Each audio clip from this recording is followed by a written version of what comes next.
Una sa lahat.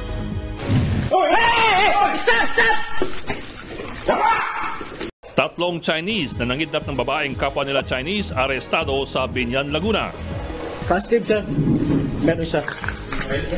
Wala. Pero umakyat siya, kukuha yun. Ang mga suspect nang hingi pa raw ng 1 milyong pisong ransom at mamahaling sasakyan. Ang buong detalye kaugnay niyan, alamin maya-maya lamang. Magandang gabi, Pilipinas. Sa Frontline tonight. AFP Chief Romeo Bronner binulgar na may mga dating opisyal na militar na nagtutulak daw ng kudeta para pabagsakin ng Administrasyong Marcos. Pagkakapili ni Pangulong Bongbong Marcos sa fishing tycoon na si Francisco Tio Laurel Jr. bilang bagong Agriculture Secretary, umani ng iba't ibang reaksyon. May nagsabing bayad utang daw ito ng Pangulo para sa pagiging campaign donor ni Laurel. Mga bus na biyaheng probinsya, planong magtaas ang pamasahe kasunod ng toll hike sa SLEX at iba pang expressway. Meralco, meron ding posibleng taas-singil sa susunod na buwan. Sa pagbisita sa bansa ni Japanese Prime Minister Fumio Kishida, Pilipinas at Japan nagkasundong palakasin ang military cooperation sa gitna ng pangaharas ng China sa West Philippine Sea. At sa showbiz tonight, BTS Jungkook trending matapos ilabas ang solo album niyang Golden.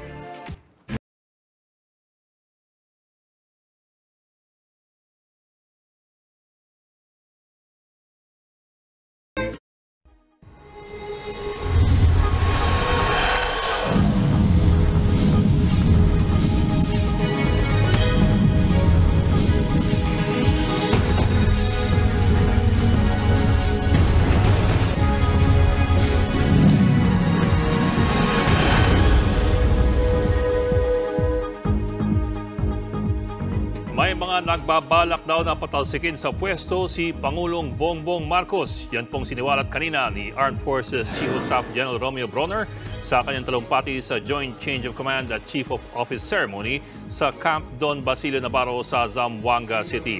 Hindi pinangalanan ni Bronner ang mga nasa likod ng anyay destabilization plot laban kay Marcos. Pero mga dating umunong opisyal ng Armed Forces ang mga sangkot dito. Kasabay po niyan, hinikayat ni Bronner ang mga aktibong sundalo na huwag sumali sa anumang kudeta para patalsikin si Pangulong Marcos. Some of them were former officers of the Armed Forces of the Philippines. At nakausap ko yung iba sa kanila. Sabi ko sa kanila, sir, you have the right to do that because we are in a democracy. But please, do not involve the active personnel of the Armed Forces of the Philippines. Awa na tayo sa ating bansa. Let's give our country a chance to move forward to progress. At kambyo muna tayo sa ibang balita. Ipinasa na ni Pangulong Bongbong Marcos sa fishing tycoon na si Francisco Tio Laurel Jr.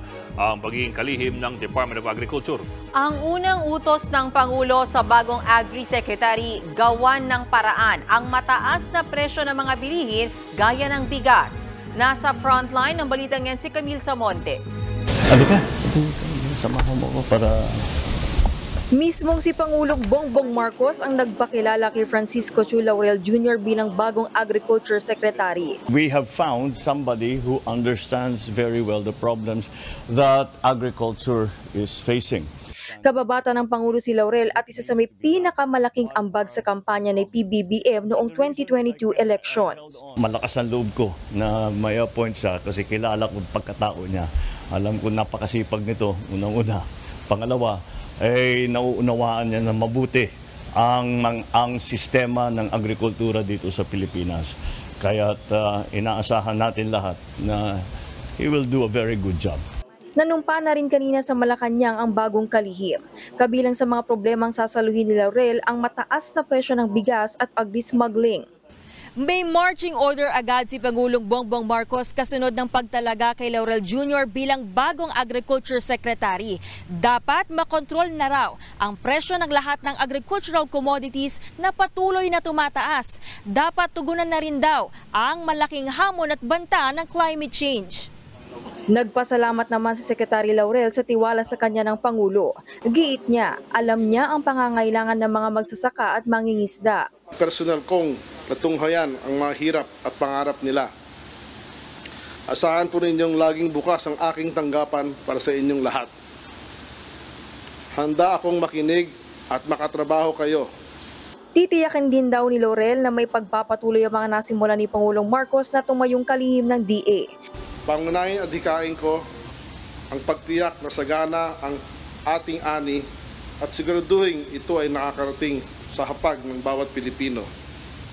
Layunin ko na tiyakin na may sapat at masustansyang pagkain na mabibili ang ating mga kababayan sa tamang halaga.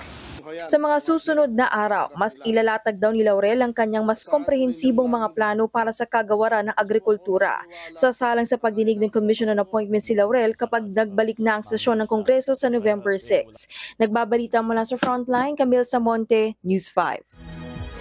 Kinwestiyon naman ang posibleng conflict of interest sa pagkakatalaga kay Laurel bilang bagong Agri-Secretary at sa kanyang mga negosyo sa pangisdaan. Ang sagot ng kalihim, kumulas na siya sa mga negosyong yan. Nasa Frontline na balitang yan, Myra Enriquez. Matapos manumpas sa Malacanang, dumiretso agad sa tanggapan ng Department of Agriculture sa Quezon City ang bagong talagang kalihim na si Francisco Q. Laurel. Kamusta, sir? How do you feel? Weird. Ha? No, sir. Overwhelmed. Mamimitingin ko muna yung mga taga-DA. Pasado alas 12 ng tanghali sila nag-closed door meeting ng mga opisyal ng DA. Ano instruction niyo sa kanila, sir? Pagbutihin. Natanong din agad si Secretary Laurel kaugnay ng umano'y conflict of interest sa appointment niya dahil sa kanyang mga negosyo. Sagot lang niya, Nag-divest na ako actually. Sa Monday, magkikita tayo. may agam-agam din ang fishing group na pamalakaya sa pagkakatalaga kay Laurel. May record nilang kalihim sa pagkasira umano ng mga yamang dagat. Kaya ang hamon nila kay Laurel, i-abandon niya na itong mga polisiya na itinutulak ng World Trade Organizations at lalong-lalo na itong RCEP, na siyang lalo na nagtutulak doon sa liberalization ng industriya ng pangisdaan natin. At ito ang dahilan kung bakit bumaba yung importation ng isda sa ating bayan na pumapatay dito sa ating lokal na mga industriya. Para naman sa Samahang Industriya ng Agrikultura o SINAG, hindi dapat mapako si Laurel sa sektor ng pangingisda. Pero dapat tutukan niya yung other sectors like pork and chicken and vegetable and of course rice, no? Dahil hindi niya ito ganun kabisado compared sa fish na may company siya. Malaking bagay naman para kay dating Agriculture Secretary at Federation of Free Farmers Chairman Leonardo Montemayor na meron ng full-time Agriculture Secretary ang ating bansa. Pero dapat daw tutukan ni Laurel ang food supply ng bansa, lalo na't may El Nino.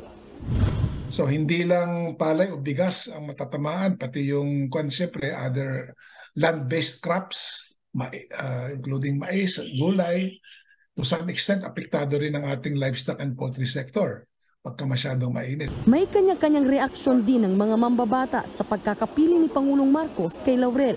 Para kay Teachers Party List Representative Franz Castro, ang appointment ni Laurel ay tila bayad utang umano ng Pangulo sa malaking pondong inilabas daw ni Laurel para sa kandidatura ni PBBM noong 2022 elections. Para naman kay House Speaker Martin Romualdez, ang malawak na karanasan at kakayahan ni Laurel sa pagpapatakbo ng malawakang operasyon ay makatutulong sa kanyang pagpapatakbo sa DA, gayon din sa relasyon ng ahensya sa pribadong sektor. Sa Lunes, dadalo sa kanyang kauna-unahang flag raising ceremony si Laurel bilang bagong kalihim ng Department of Agriculture. Nagbabalita mula sa Frontline, Marian Enriquez, News 5. Sa wakas, matapos ang 1 taon at 4 na buwan, minabuti na ng Pangulong Marcos na magtalaga ng isang permanenteng Agriculture Secretary. Mula kasi nang maupo siya sa pwesto bilang Pangulo noong June 30, 2022, ang Pangulong Marcos na rin ang tumatayong concurrent na kalihim ng DA. Ang dahilan ng Pangulo, kailangan daw kasing pagtuunan ng pansin ng pamahalaan ang mahalagang issue ng taong bayan, lalo na po sa supply at presyo ng pagkain. Yun lang, sa halos 1 kalahating taon na yan, maraming pumupuna na tila lalong napabayaan ang DA na parang walang nagmamando. Sunod-sunod na krisis sa supply at presyo ang pinagdaanan natin, partikular na yan ang walang katapusang problema sa presyo ng bigas. Sumubay na rin ang mga presyo ng asukal at ang bawang.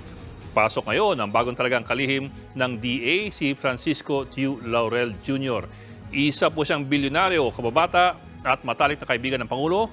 Bagay rin po siya ng tatawag na Private Sector Advisory Council, ang grupo ng mga economic and business advisors ng ating Pangulo.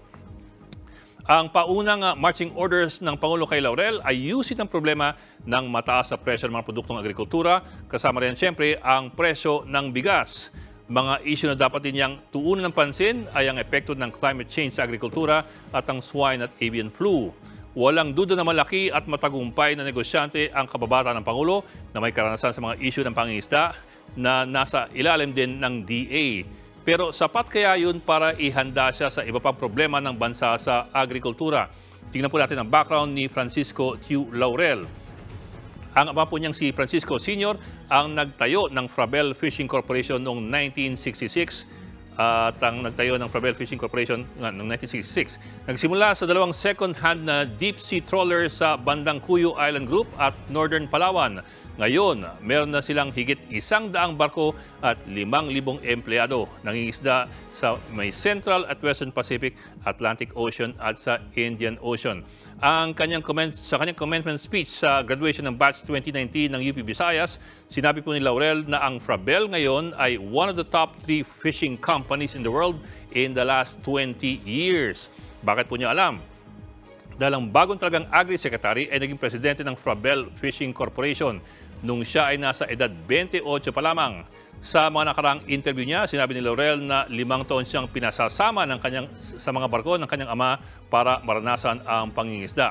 Graduate po ng UST Computer Science, bigyan muna siya ng trabaho sa Engineering Division bago mapunta sa sales. Pero sa nakaraang 6 na dekada, nagsanga-sanga na rin po ang Frabel sa sari-sari mga negosyo mula deep sea fishing, food manufacturing, cold storage, pati na rin po power and real estate. Si Francisco Tiu Laurel Jr. ay may katungkulan sa halos lahat ng 12 business units ng Frabel Group of Companies.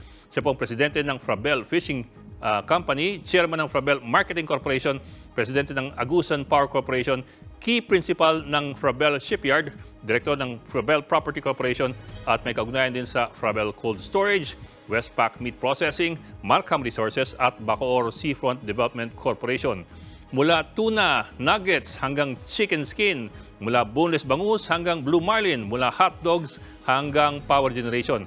May kaugnayan na po dyan si Laurel. At lahat po ng ito, kailangan niyang i-divest ngayon, bagay na sinang-ayunan naman ng Malacanang. Ayon sa Code of Conduct for Public Officials and Employees at sa AO number 1 of 1992, ito po ang mga bawal. Ang lahat ng cabinet secretaries, undersecretaries at assistant secretaries kailangan pong magbitiw sa lahat ng kanilang mga private offices. Kailangan din nilang i-divest ang kanilang shares at interest sa mga private corporations at mga negosyo. Lahat po yan sa loob ng 60 araw mula sa kanilang pagkaka-appoint sa kanilang pwesto.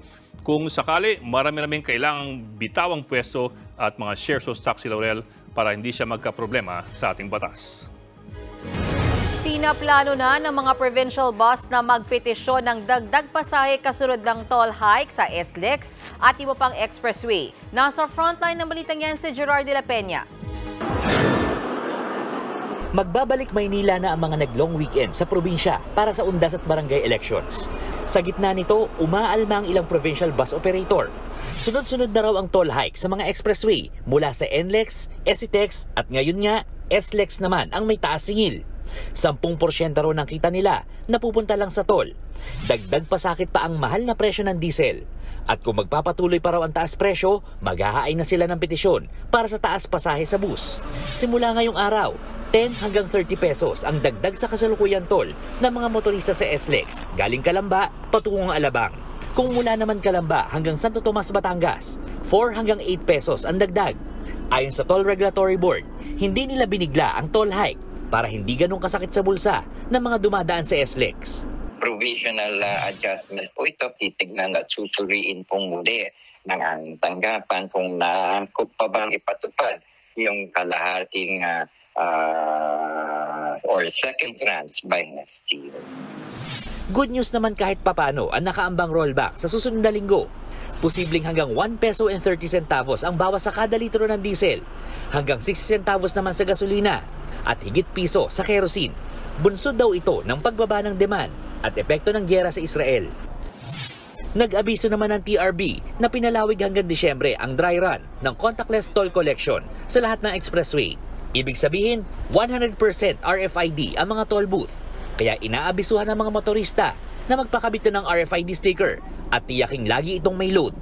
At kapag nakita rin ng TRB na matagumpay ang dry run, permanente nang ipatutupad ang contactless toll simula sa January 2024. Nagbabalita mula sa Frontline, Gerard de la Peña, News 5.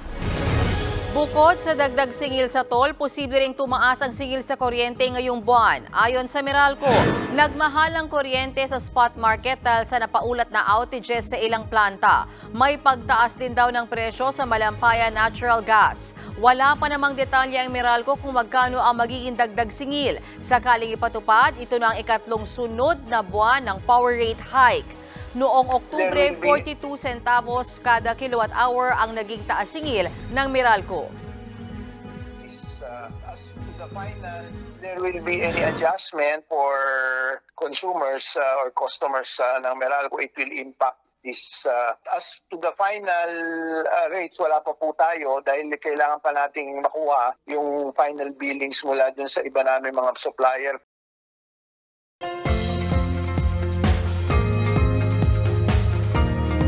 Magpapatuloy ang mga pagulan sa bansa ngayong weekend.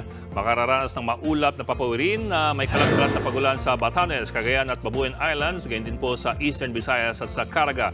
Dulot po yan ng amihan at shear line o salubungan ng hangin na nagdudulot ng pagulan.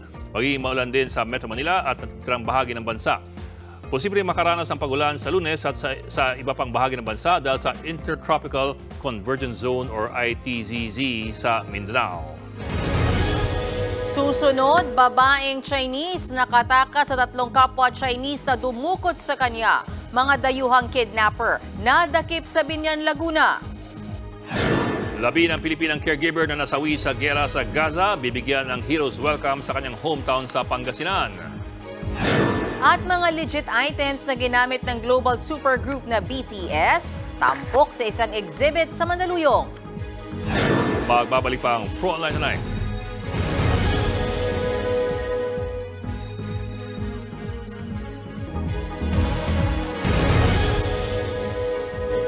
Nakatakas sa isang babaeng Chinese sa kamay ng mga kapwa niyang Chinese na dumukot sa kanya. Agad namang naaresto sa Biñan, Laguna ang mga dayuhang kidnapper. Nasa frontline na balitang yan, Elaine Pulhencio. Sinalakay ng mga pulis ang bahay na ito sa isang subdivision sa Barangay Tubigan sa Biñan, Laguna kaninang 2:30 ng madaling araw. Positive, sir. Meron siya. Wala. Pero umakyat siya, kukuha yun. Nakatanggap ng report ang Biñan Police na isang babaeng Chinese ang dinukot umano ng 3 kapwa niya Chinese at dinala sa inuupahan nilang bahay. Kuya, nandiyan sa bintana, umano, lumabas dito. Kuya. Nagtangka pang tumakas ang mga sospek. Matapos ang habulan, naaresto ang 2 Chinese na sina alias Tan at alias Yang, habang nakatakbo naman ang isa pa.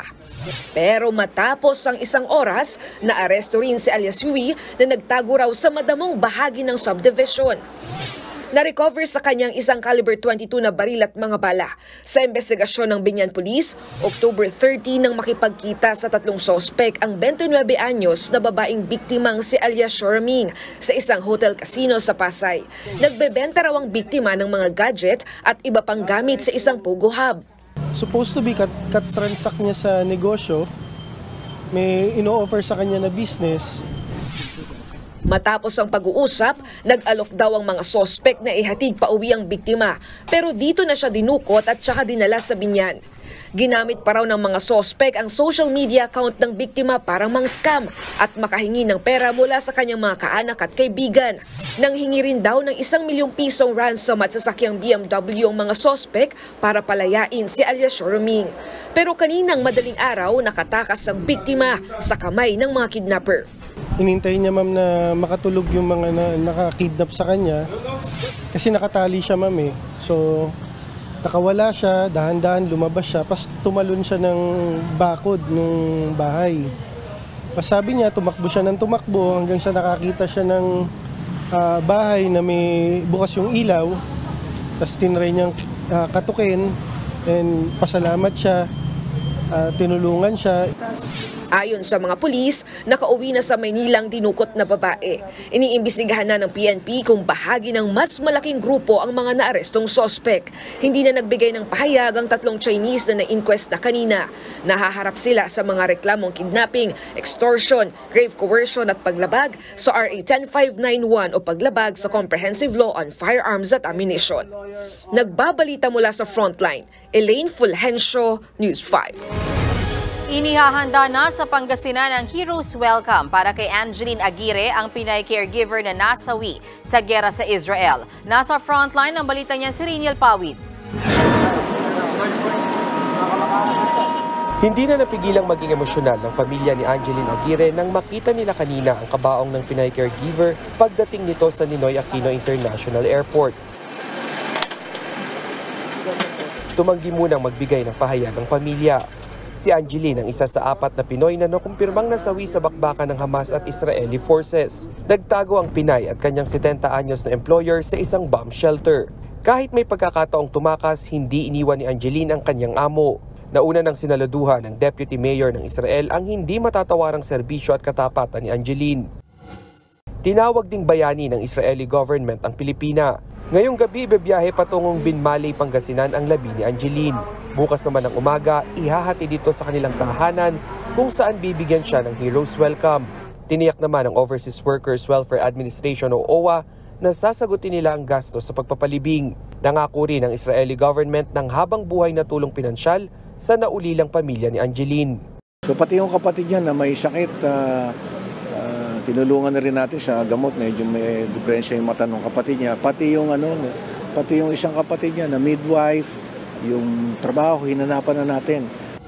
Sa Lunes, nakatakda namang iuwi sa bansa ang labi ng isa pang Pinoy na nasawi sa Israel na si Grace Cabrera.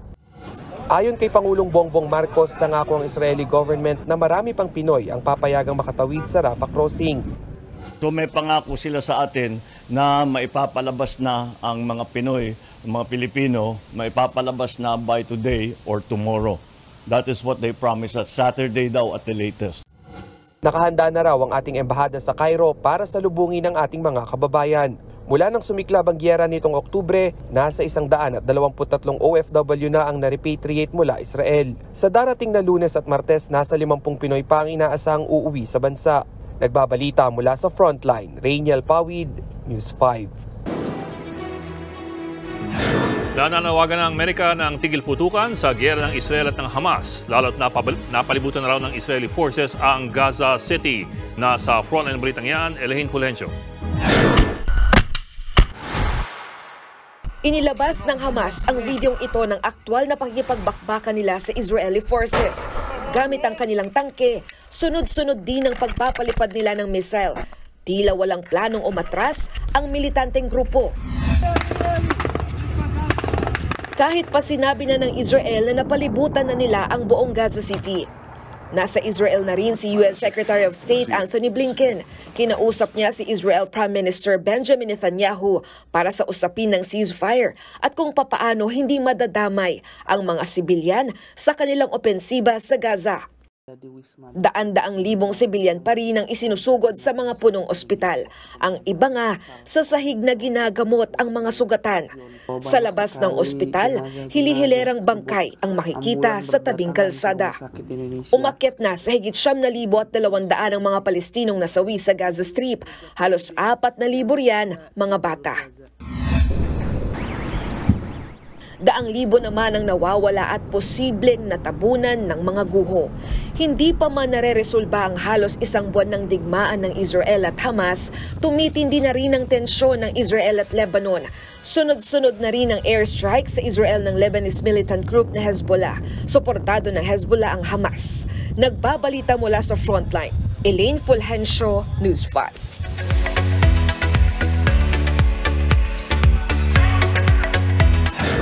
Showbiz tonight na tayo. This is the day! Narito na ang first solo album ni BTS Jungkook na Golden. Nag-trending agad yan kasama ang music video niyang Standing Next to You. Narito ang report ni MJ Marfori.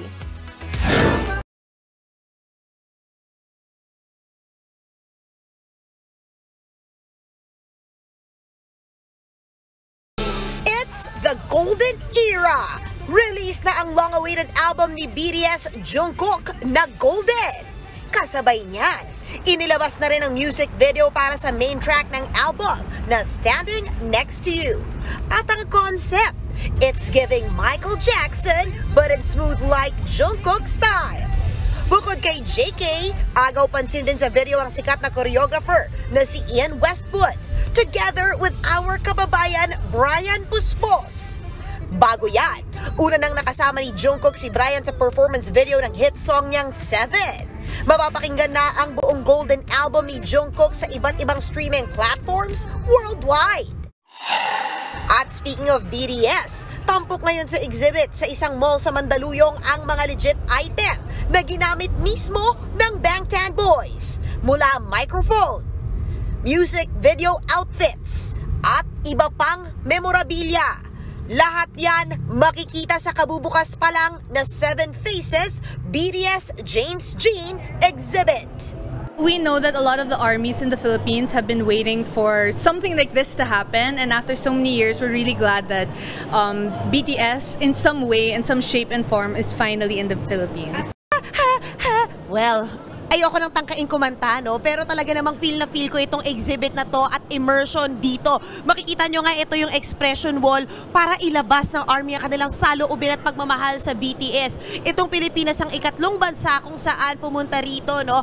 Ang exhibit na ito at yung mga nahawakan, sinuot, dinisenyo at mga exclusive merch nandito po mismo sa SM Mega Mall Building A hanggang December 3 para sa exhibit na ito at para sa mga ARMY. Featured din sa exhibit ang personal art collection ng BTS na ginawa mismo ng sikat na Taiwanese-American visual artist na si James Jean. Halos maiyak nga ang ilang fellow ARMY sa sobrang tuwa. Seeing how everyone is so looking forward to being here. So yeah, that's the reason why I'm very excited. It's more of, I feel like being an ARMY is not just being happy for the artist, but being happy of the fans sharing this moment with each other. 800 pesos ang entrance fee at 300 fans ang kasya sa 1,800 square meter exhibit na tumatagal ng halos 1 oras per round. Bukas yan mula 11 a.m. hanggang 8 p.m. araw-araw hanggang December 3. Nagbabalita mula sa Frontline, MJ Marfori, News 5. Patikim pa lang yan sa ating showbiz tonight. Diyan lang kayo mga kapatid.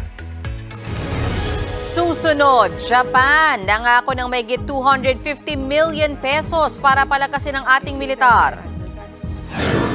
Rookie ng San Antonio Spurs na si Victor Wembanyama naging susi para mapataob ulit nila ang Phoenix Suns. At kilalanin ang mga nominado sa prestihiyosong Gawad Urian. Tutok lang mga kapatid dito sa Frontline Tonight.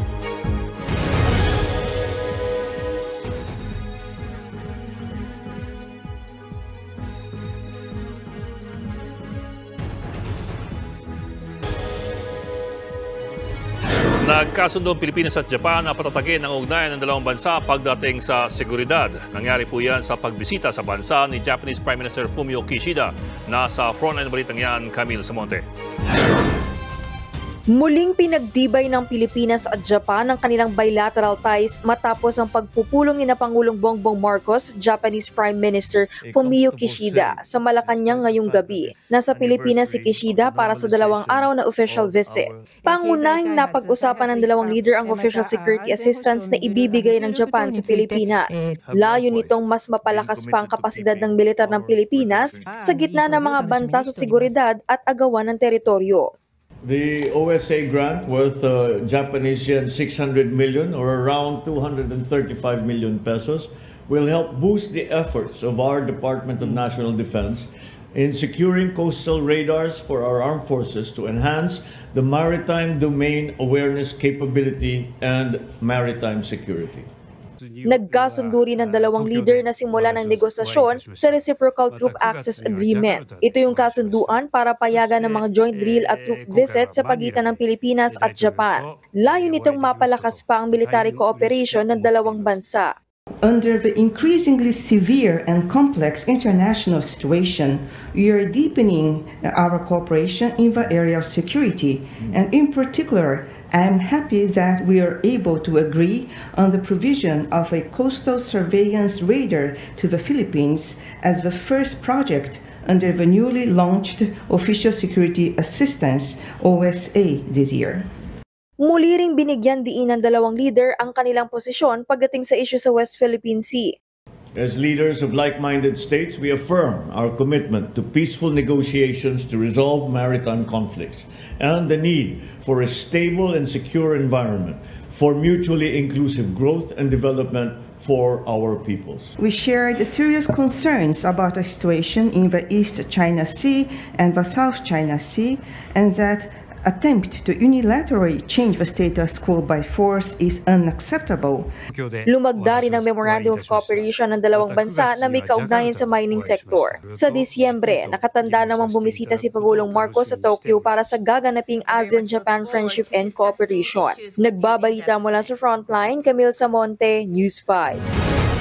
Hindi nakakasuhan ng COMELEC ang mga gurong biglang umatras na magbantay sa barangay at SK elections. Yan ang naging paglilinaw ni COMELEC Chairman George Garcia. Ayon kay Garcia, mas mahalagang maimbestigahan kung sino ang mga nanakot sa mga guro, kaya sila napilitang mag-back out. Kinausap ng COMELEC ang kanilang mga regional director para kumalap ng impormasyon kaugnay sa umunay pananakot sa mga guro, partikular sa probinsya ng Abra at sa Bangsamoro Region. Wala tayong planong magpakulong ng kahit isang guro. Hindi po natin intention yan. Mga bayani po natin at hindi mo tinitreat na kriminal ang mga bayani.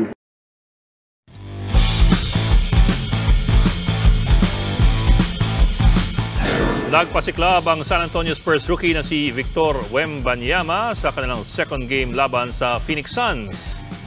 Ice cold to start. Wembanyama sprints the floor, gets the payoff pass. The game is going to be a factor. The Spurs have come out running.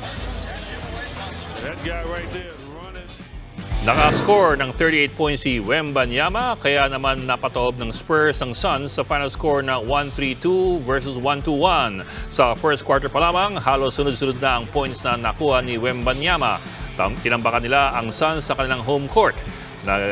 Nagdikit ang laban sa fourth quarter pero nakabawi pa rin ang Spurs. Ikalimang NBA game pa lamang ito ni Wembanyama na number 1 pick sa 2023 NBA Draft. Siya rin ang napipisil na tanghaling Rookie of the Year.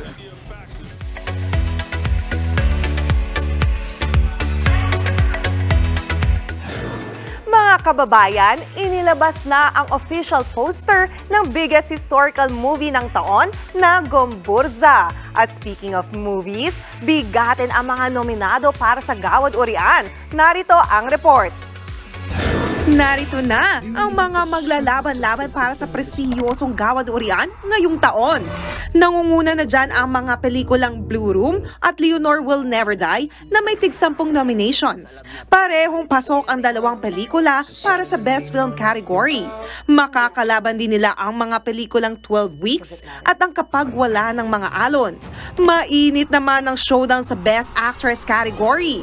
Lalo't pasok ulit dito si 3-time Gawad Urian nominee at winner Nadine Lustre para sa pelikulang The Leader. Makakalaban ni Nadine ang batikang aktres na si Sheila Francisco ng Leonor Will Never Die. Gayun din ang Cebuanang si Chai Fonasier para sa international film na Nocibo. At si Max Eigenman ng 12 Weeks. Pangmalakasan din ang mga nominado sa Best Actor category. Kabilang dyan si John Lloyd Cruz sa pagganap niya sa Kapag Wala ng Mga Alon. Baron Geister sa pelikulang Dollhouse, Noel Trinidad ng Family Matters, Andrew Ramsey para sa Ginhawa, at Tommy Alejandrino para sa pelikulang The Baseball Player. Sa November 29 na iaanunsyo ang mga magwawagi sa Gawad Urian na gaganapin sa UP Film Institute. ay ikaw din ang paratangan, Rebelde. Isa pang pinag-uusapan ngayon ang much-awaited at historical film na Gomburza. Ngayong araw, inilabas na ang official poster ng pelikula. Poster pa lang, talaga namang nakaka-excite na at mag-aalab ang puso ng mga Pilipino na panoorin ang Gomburza.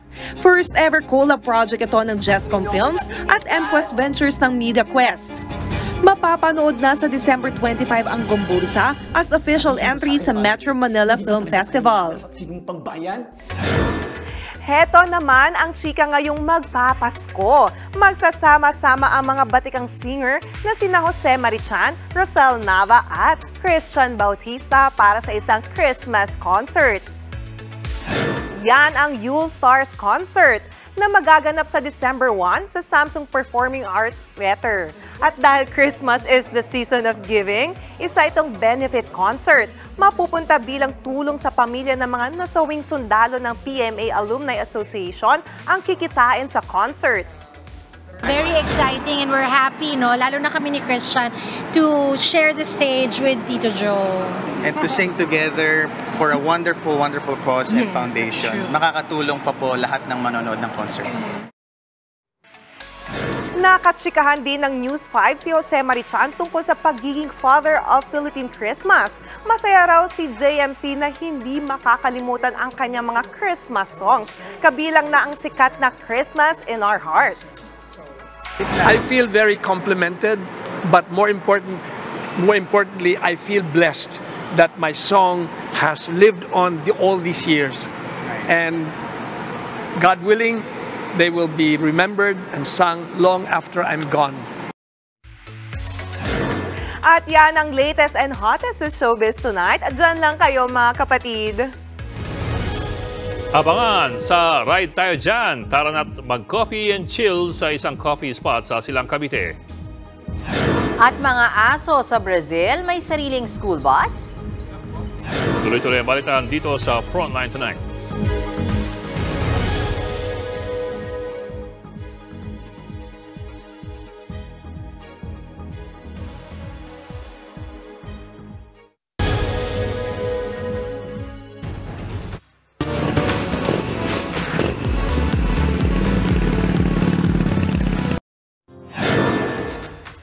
Coffee and chill but make it artistic. Yan ang paandar natin ngayon featuring ang isang sumisikat na coffee bar sa Silang Cavite. Swak puntahan yan ng mga kagaya kong riders. Kaya tara na, ride tayo dyan!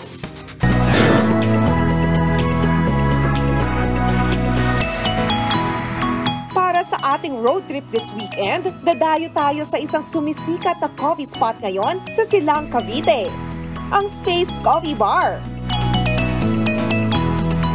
So ngayon mga kapatid, kasama ko ang isa sa may-ari ng Space Coffee na si Miss Alyssa. Alyssa? Hello. Una, akala ko S-Space to. Bakit ang pangalan ng iyong Space ay Space Double S? Ibig sabihin nun it's slow. Parang slow space. Kasi nagsimula rin kami na slow brewing, so manual pour over, so yung slow coffee. And parang gusto namin i-encourage yung mga tao na to just take their time and enjoy lang yung cafe. At talaga namang mapapa-coffee and chill ka sa kanilang local specialty coffee creations. So I'm gonna try first the Mexican mocha.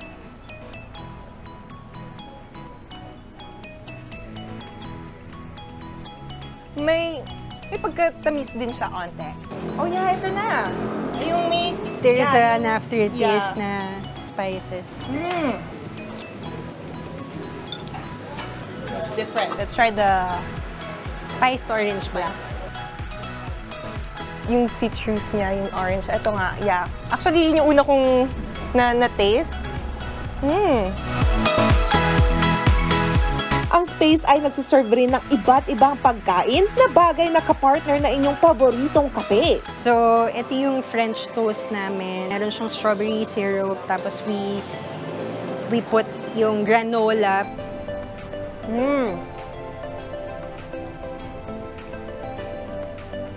Sobrang soft ng bread. Sa pesto naman dito, kayo din gumagawa. From scratch.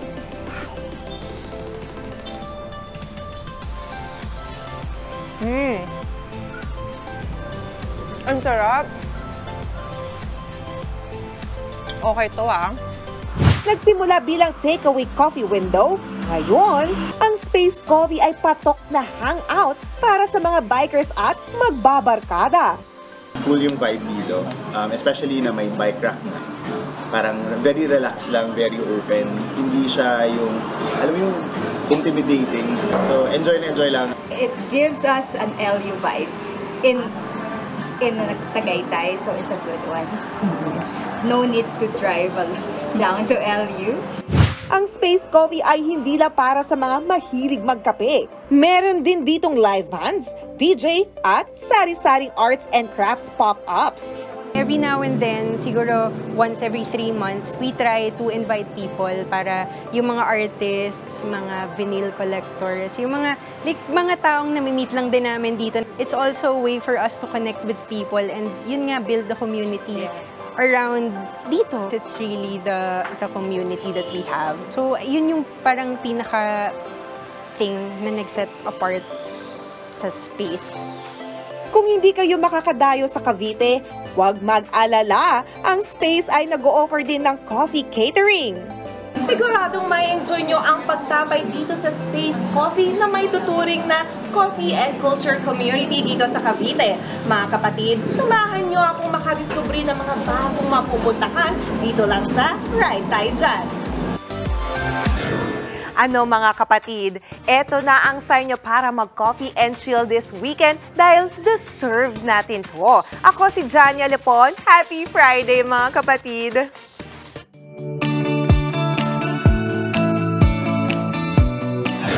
Parang hindi ako sanay na si Johnny gumagawa ng ride story na hindi sumisigaw. Oo nga, no? For change. So, bagong image si Johnny ngayon eh. Malumanay siya ngayon. Ako kasi gusto ko lang maningil, asan yung kape? Ay, iba pa yun. Iba pa yun. Oh, ngayon ka magtitili. Nakalimutan mo kami doon. Sige. Next time. Okay. Para man sa ating pabaong pambagod night, kakaibang bus ang umiikot sa Brazil. Hindi kasi mga tao, kundi mga hayop pang isinasakay nito.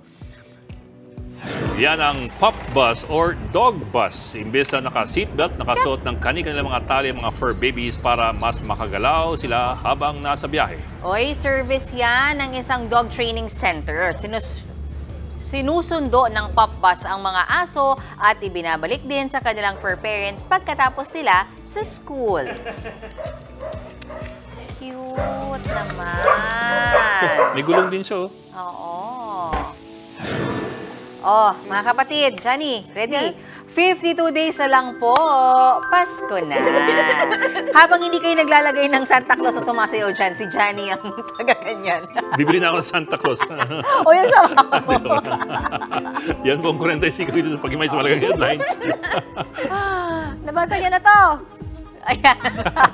Balitan at diskusyon. Balitan at diskusyon para sa paghubog ng matalinong opinyon. Kami yung kasangga sa pagbabalita. Ako po si Mean Los Baños. Ako naman po si Adling Gao. Hanggang sa Lunes mga kapatid, magandang gabi.